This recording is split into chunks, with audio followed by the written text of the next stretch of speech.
অবশেষে সুখবর দিলেন শাকিব খান। পাকিস্তানি অভিনেত্রী হানিয়া আমিরকে নিয়ে ভক্তদের বিশাল বড় একটা সুখবর দিলেন শাকিব খান নিজেই।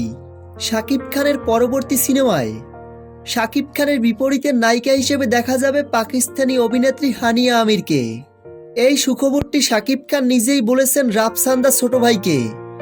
সম্প্রতি সামাজিক যোগাযোগ মাধ্যমে একটি ভিডিও ভাইরাল হয়েছে। সেই ভাইরাল হওয়া ভিডিওতে দেখা গেছে রাফসান্দা ছোট ভাইকে শাকিব খান বলছেন, কয়েকটা ব্লকে দেখলাম আমার পরবর্তী নায়িকা হানিয়া আমিরকে নিয়ে অনেক কথা বলছে। এই ভিডিওটি মুহূর্তেই ভাইরাল হয়ে যায় সামাজিক যোগাযোগ মাধ্যমে। অবশেষে এবার ভক্তদের মনের আশা পূরণ হতে যাচ্ছে।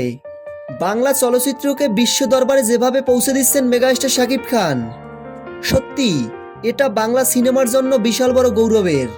প্রিয় দর্শক মণ্ডলী, শাকিব খানের সঙ্গে হানিয়া আমিরের এই জুটি পর্দায় কেমন মানাবে? ভিডিওর নিচে কমেন্টে জানিয়ে দিন আপনাদের মূল্যবান মতামত।